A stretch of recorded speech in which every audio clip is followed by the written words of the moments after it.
Hello, guys. Welcome back to the 90 plus 5 podcast. I remain your host, Tunji, and I'm here with my co host, Mekus. Hello Mekus, guys, welcome to the welcome pod. back.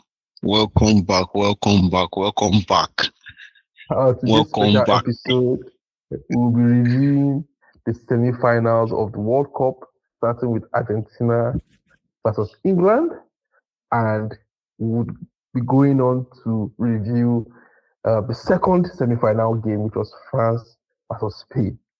Man, this semi-finals has been drama-filled, action-packed, spicy. Like I think this is the best set of semi-final I've seen in a while. Like I think for the Yeah, past valid. 3, 4 World Cups, like the games were just so promising, and I can't wait for us to start. I will be starting with Argentina.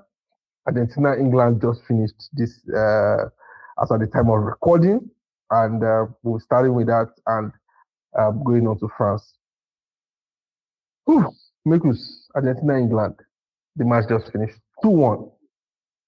2-1. Argentina Hmm. won the game. Ah, personally, personally, for me, this game, I think I am highly disappointed with England and Tuchel, because I really he's going to take the fall for this, or should I say this panking really for this, because this was his very own doing. Because the game started really well with Morgan Rogers starting on the right wing instead of Madueke. These were things that we have been clamoring for. They started the game with high intensity, holding the ball a lot, attacking the Argentines. You could see in the first half, Messi and the Argentines didn't have as much opportunities. They had more ball possession, and everything changed from there. Really, everything changed from there. Um, they scored the first goal, and we saw Tuchel trying to.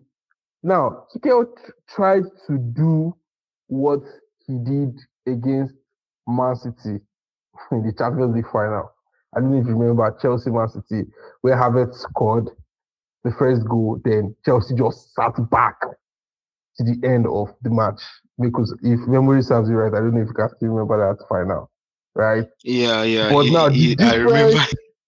the difference between that approach and this approach is that we have a man called Messi in this Argentine side. So you can't just afford to make such mistakes.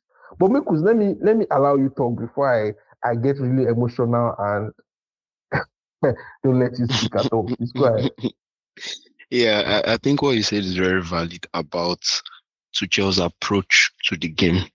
I mean, this is not the first time we're seeing Tuchel as a manager on the biggest of stages. We saw him with Chelsea against Man City. It was a 1-0 win. And I think in his head, he had this scenario played out that once we can get the first goal, we are going Exactly. to keep it tight. And I mean, if you are giving that conversation to anybody, it seems logical. Like, okay, No, keep no, it no, no, tight. it's But not true. no. So Like, here's the thing. like on In paper, a is it on normal in paper? on paper, it makes sense. But in the reality of things, like we're speaking off camera, who are you doing this against? Do you understand? Yes. Already we have seen a trend with Argentina. They don't mind being behind in this World Cup. You see, this Uh-huh. World Cup, they don't mind being behind. In fact, they seem to play better when they are behind. And England just absolutely forgot what they were playing against, because they made the same mistake that all other teams made against Exactly. Argentina. You Exactly. give Argentina the ball. So that was basically telling Argentina and Messi that, okay, because from 55th minute, that was when Gordon scored, was telling Argentina and Messi, okay, for the remainder of these 30 minutes, if they burn you, I will score. challenge you. I challenge He you. was telling Exactly. a Ballon d'Or Exactly. winner 8 times, saying that, okay, if you get ball, eh, and you cross like 10 times, nothing will happen. It was wild to me. Like the substitutions were busting my head. I mean, I'm saying a lot of things that were everyone thought. Like I was saying when I saw Konsa, I was like, okay, maybe James was injured. Fine. I even expected maybe you bring Nico Riley and you move Spence to the other side. I Melo for Konsa. I'm seeing Dambon. I say, okay, wait, are they trying to do like a grounds check or like Tuchel did not read the room? So just to reiterate for listeners, right? The substitutions Tuchel made when they were one goal up, right, was Gordon for Konsa, right? Gordon for Konsa. That's the first substitution he made. They were still Okay, one goal yeah, up. Oh. They it were was still one gone goal for up. Konsa, yeah. Yes, it's second minute before now. Everything now is in hindsight. I understand, but really these are the things that built up to their loss. The second goal, the second substitution was Declan Rice for Nico O'Reilly, which is the left back. He played him as a left back. He wasn't trying to do any midfield Tactic thing though.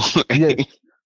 The third substitution was for Reece James for Dambon. These three substitutions came in before the first goal for Argentina. So what does this mean in hindsight? Right? Is you substituted three forward-thinking players, right? Three players that can get you something out of nothing, really. Reece James was injured, quite all right. For three very, very, apart from Nico O'Reilly, they are just very defensive-minded. Dambon and Konsa. This was before Argentina's first goal. You can see that now. When we are saying that this thing is script writers are writing it seems like it's the truth, because now when you make such substitutions, right, and Argentina scores in the 85th minute, please tell me where the other goals want to come from, or tell me how this team is going to create. So you've created an atmosphere. You've created a situation where a situation whereby if Argentina just scores, that means you are a betting man. Tuchel is a betting man. He's a betting man. He put a huge stake on Argentina never to score a goal, because if they are going to score, there's no way he was going to reply. And they scored. Go on. I mean, you just listed out England's substitution. Now let me just even list out. I'm not done. I know, but okay, but go on. Let me list out Argentina's substitution. So after the goal, the first substitution Argentina made was Paredes for Gonzalez. Of course, listing out Argentina's substitution is not rocket science. You are behind. But who are you bringing on? The next three substitutions was Monila for Montreal, Simeone for DePaul, Martinez for Otamendi. Then you now had Tagliafico for Lautaro Martinez. All these substitutions happened before. Very positive. Do you understand? And I mean, it makes sense because he's 1-0 down. Let's not even focus on Lionel Scaloni and the substitution, because he did what he was meant to do. Back to Tuchel. I didn't even realize that. I mean, I watched the game, but I kind of thought that Konsa came in for James. My own question is this: why on earth will he think that Argentina will not score a goal? It's mind-boggling, like you said. Even at 1-1, this was how confident I was that England were not going to do anything. Even at 1-1, when England tried to play out, I'm very sure Bellingham and Kane were looking like, okay, who the hell are we playing with here? No offense to these guys, but these guys are not on the level. It took Tuchel until the second goal came in before he brought in Rashford and Tony to do what? Yeah, you're correct. So I mean, man. I mean, like you said off the air, Tuchel is the author and finisher of this result. He's the one that made, for me, he's the one that decided England's fate right from that first goal. And he has laid his bed. I mean, he might as well enjoy lying on it, because wow, what a howler of This the this thing substitution. this thing is so painful. It's so painful. It's so painful. Like I can't really imagine how English fans are feeling right now. It is devastating. It is painful because now it might have been less painful if there was no precedent to this, Yeah, right? But this has been the trend. Like you said earlier, Egypt sat back and they considered three. Now, we can see that Switzerland's game was an edge case because Switzerland were on red card. But after Embolo left, they sat back and they considered two more. Now, I can make a case that, all right, looking at things, I can't imagine that Egypt has the squad depth, to go toe to toe with Argentina in the 70 minutes afterwards. Because now, if you look at this Argentina's game now, it seems like there's a crucial window where you must take charge of the game. That is within the 70th minute to the 100th minute. Because yeah, nowadays in the modern day football, it gets to the 100 minutes. the That's 100 minutes. Yeah, plus extra time, right? So that 30 minutes window is very, very crucial. So one can imagine that Egypt does not have that depth to go that extra 30 minutes. But looking at this England side, it was just so logical that after that first goal, take out Gordon, put in Rashford. exactly. Like Take tell out Argentina say Rogers. okay. I was rooting for Madueke. I'm not the biggest Madueke fan, but in this game, you need Madueke. Just let him be dancing around their box. Exactly. Let Like him dance around the box and do another penalty or something. Make those Argentina defenders decide that is either you defend or you jam. Like you said, them England is not a team that are lacking quality. I was in, the commentator that I was watching Sporty TV, and they were talking about how the resilience that England showed against Mexico. In my mind, I'm like, how is that? Of course, he's a commentator; he's not speaking for them, but why are they channeling their inner performance against Mexico? This is not Mexico. This is a game whereby you have scored the first game. And actually, they were channeling their inner Mexico. You have scored the first game.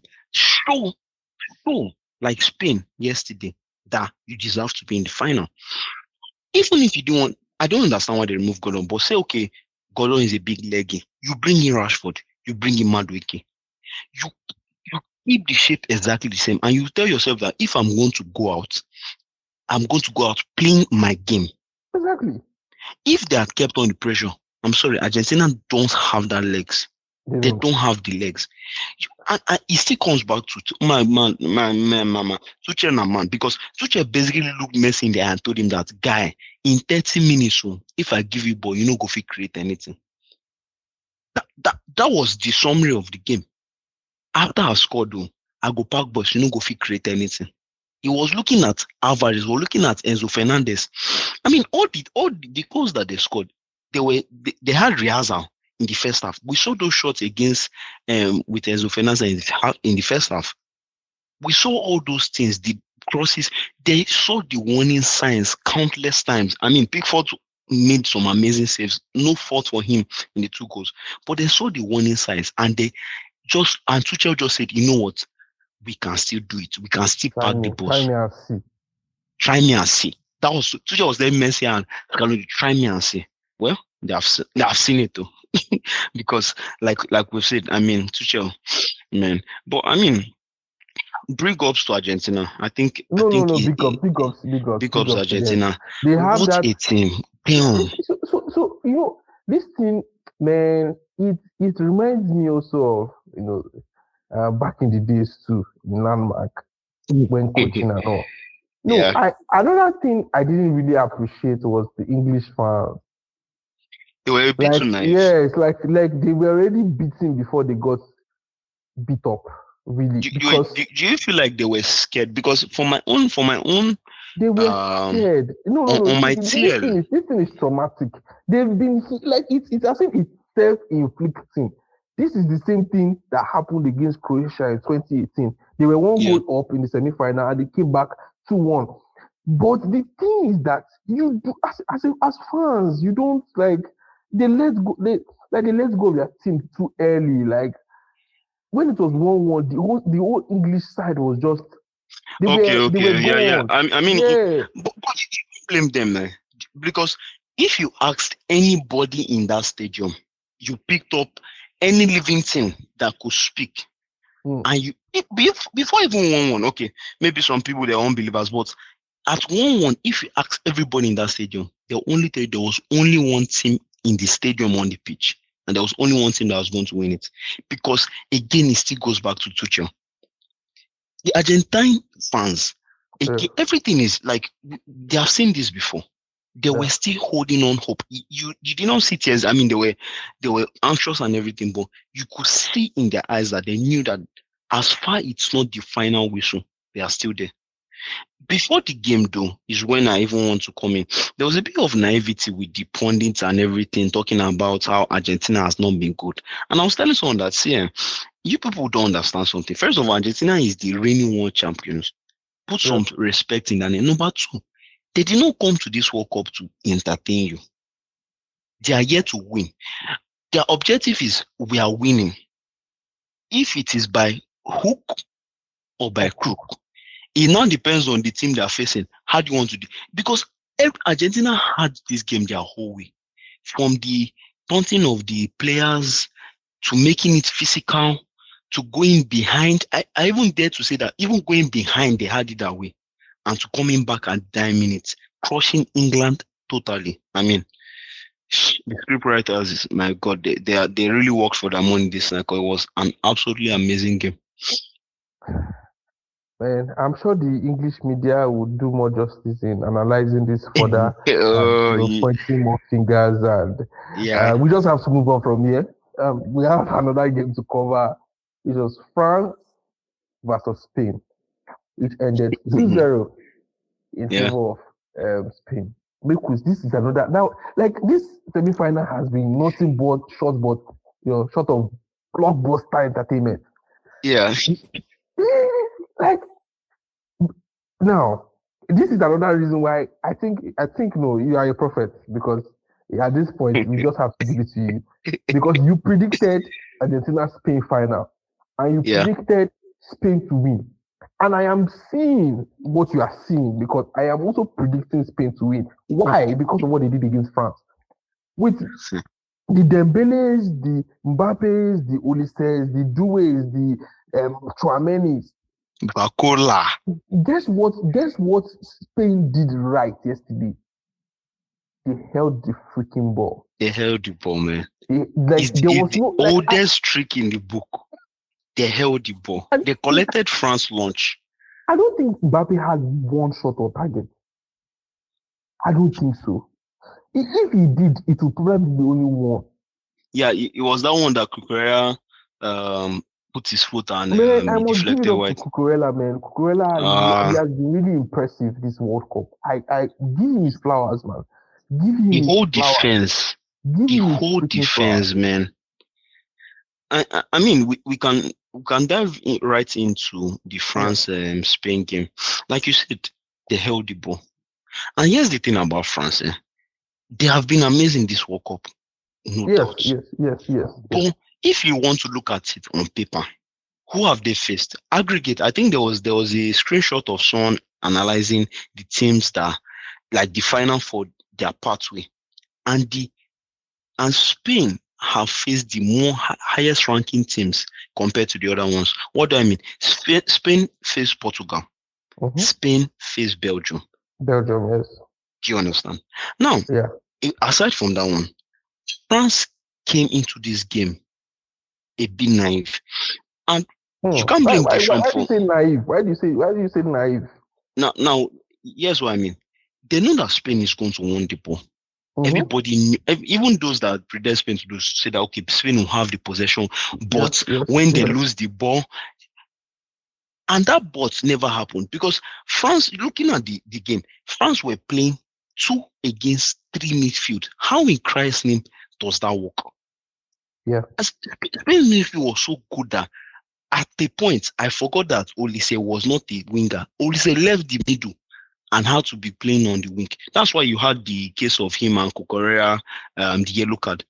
He vacated that middle because there was nothing that the French could do to get Spain off the ball. And that's just big props to But Fuente. Mekus, I want to ask you a question, right? Yeah. Do you think an N'Golo Kante in the France's midfield yesterday would have made a difference? I think at some point it would have. Starting with Tchouaméni and Rabiot, I may understand it, but at the second half, I expected that the change for Kone.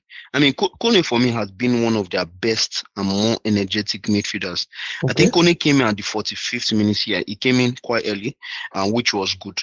But I feel like he would have come in for Tchouaméni. I guess why Deschamps removed Rabiot was because of the yellow card. I don't agree with that, though. I feel like Rabiot should have still been there. I think someone up front should have gone. Kante. Okay, yeah, valid. But Rabiot was on a yellow card. You say what?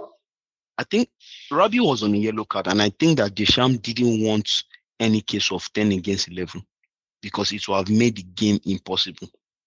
Mm-hmm. I mean, like you said, they needed 3 against 3.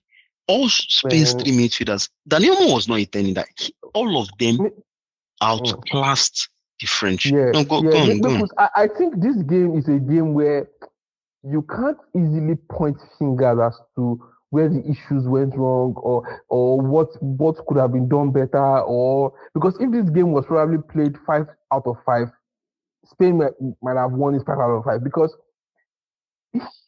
it's not a case of where the manager made the wrong decision. It was just like Spain were slightly above France in class as a team, and they outplayed. Because, man, looking back at it, look at the 2 goals that were scored. The first is the tactical foul that Lamine Yamal won. That was not it was a tactical foul. Even Mbappe had to clap for it. I said, no, bro, she do it. So the first was like, in a normal scenario, that might not have been a penalty, but it was a tactical foul that he won. But again, Lucadine really just served it on the plate for Yamal. Yeah. So the ref couldn't even do anything. So now one can say that in such a very high class and high stake game, now mistakes can be very costly. Yeah. Because that probably might have been the only big mistake Lucas Dean made in that game, and it cost them that penalty. Man, and if you look at the second goal, that pass from Dani Olmo, there's nothing in this world that can defend that pass, man. That was just so good. It was so good that the French defenders, they stopped and watched the pass. Nobody saw the one to Kobe. Everybody thought he was down, but that pass just so when I think of those 2 goals, right, and how they possessed the game from the beginning to the end, I just think the French Spain were the better team. I think that you're right. Spain were just the better team. They were just a bit helpless. But now in hindsight, when you look at it, you think, okay, probably they would have beefed up the midfield a bit more to 3/3. But really, I do agree with you. I think in hindsight now we are cherry picking to see where they got it wrong.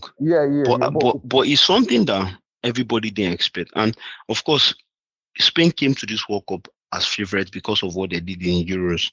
But after the first game, everybody just kind of thought that France might actually have come more energetic. They looked better. They had better players. And it was clear that Spain had a higher level they could go.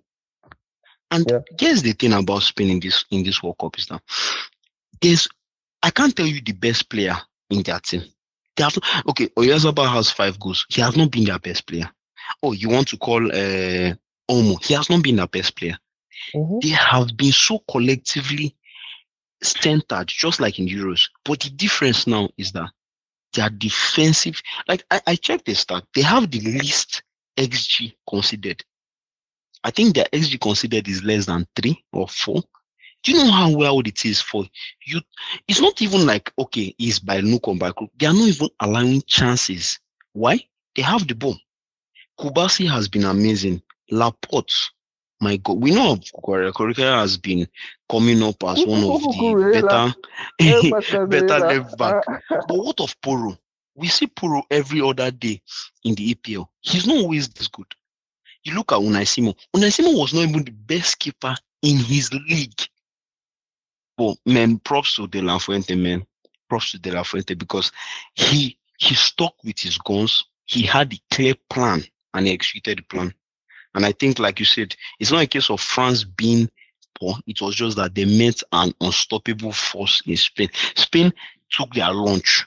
Mbappe was hungry. Well, he said they didn't have what to eat at break time. Dembele was back to the Dembele of Barca. Bakula was probably Bakula was a better defender. Bakula was a left back for me. He did a very good job helping out Dean with Yamal. But I mean, props to Spain. Man, crazy. But all in all, it has been an entertaining semi-final and Yeah, a really definitely. mouth-watering World Cup, really.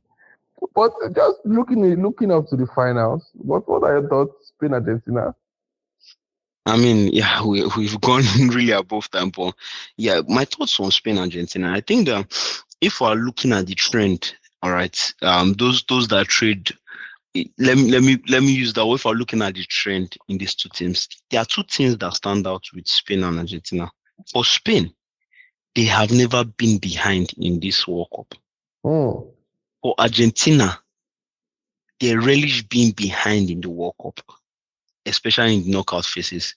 That's how they literally got here. And so what I think is that the first goal is going to be very key. Now, for Spain, if they get the first goal, they cannot make the mistake that Egypt and England make today. And for Argentina, that's the team, Mekus. That's what I will say, that it is not even in their game to make. It's not even their game to make such mistake. Do you understand? So if they are going to lose, to Argentina, probably an act of God happened, because it is not in Spain's game to sit back. Yeah, it's like a taboo. So they are going to hold the ball, right? So definitely, they're going to outpossess England. It's going to be a very physical match. So let's see how Argentina can use their physicality to win back the ball. Yeah, and do something magical. Yeah, I think Argentina usually have a bad start. They have had a bad start all throughout this tournament. And I think this is the way to go, just to save time. I think Spain is going to score the first goal. All right. And when they score the first goal, they are not going to sit deep. I think the game is going to be tight. I think Argentina is going to trade a few goals. I see it ending as a 3-2. I see it ending in 90 minutes. And I think Spain is going to win. But again, like I said, whoever gets the first goal is going to be crucial, because, like I said, the first goal, if it is from Spain, reinforces the stereotype that Argentina has had so far. Mm-hmm. Do you understand? And also reinforces not even stereotype, the trend that Spain has had so far. If it is Argentina that scores the first goal, now the script is cut into half, and I think that it will be more exciting. It's getting more interesting. So I think on the one hand, I think I'll just stick to Spain scoring the first goal, and it's going to be amazing. And Spain and Yamal will lift up the World Cup trophy. We asked for Finalissima, and FIFA gave us FIFA World Cup final. All right. There are reports coming in that halftime could be up to 30 minutes. 30 minutes. That's going to be wild. Impact play, plus the 2 hydration breaks. A lot of stoppages. Do you know that means there will be like a total of, say, 36 minutes where the ball will not be in play. Yeah. So I think energy is not going to be an issue, so to say. I think that's the only bright side I'm saying. Is there need for us to cover the third place match? Let's talk France England. They mouth-watching third place match. Very mouth-watching. Who collects the bros? Yeah. I think France will just win it. There's no even need to overanalyze. They're a better team. England don't have what Spain had against France, and I think that would be just back again. I think that the only way France will have lost is the way they lost. That's what I don't think we saw it against Senegal. Yeah, I think people forgot what Senegal did to France. I yeah. think in the opening 45, and I don't think England have the facilities for that. So I see France winning, and Kylian Mbappe getting both first, second, and third. Let's see. Let's see. All right. How about I you? think What? I agree. I think France has what it takes to just get it over the line and win against England. But it will be an interesting one as well. But I agree with you on this. France has what it takes, but it depends on who the Sharps going to be starting. Probably he might just want to play Exactly. Kante and the other guys now. Yeah. Um, yeah, well, let's see how that um plays Goes. out. Yeah, but I agree. I definitely agree with Spain against Argentina. They're definitely going to win that match. Because It's a win-win for me, though. I mean, yeah, just like the Champions League final I watched, I had no dog in the race. In this one, if you have two dogs Argentina in the race. wins, my God, my ghost has two World Cups. If Spain wins, I have like 8 players that I can begin to boast on when they are doing at the end of term when parents are coming to collect scripts. We are going to ask their winger. We are going to ask Olise for his World Cup. We'll ask this person Due for his World Cup. We'll ask Vinicius for his World Cup and all that. But I'm just joking. But Vinicius yeah. will have forgotten that he was even in a World Cup Oh my competition. God. All right, guys. I think we'll put a stop here today. Thank you Yeah. very much, Mekus, for co-hosting this with me. Thank you very much, listeners, for taking out time from your busy schedule to listen to the pod. Thank you very much. See you next time, or talk to you next time. Bye. Bye.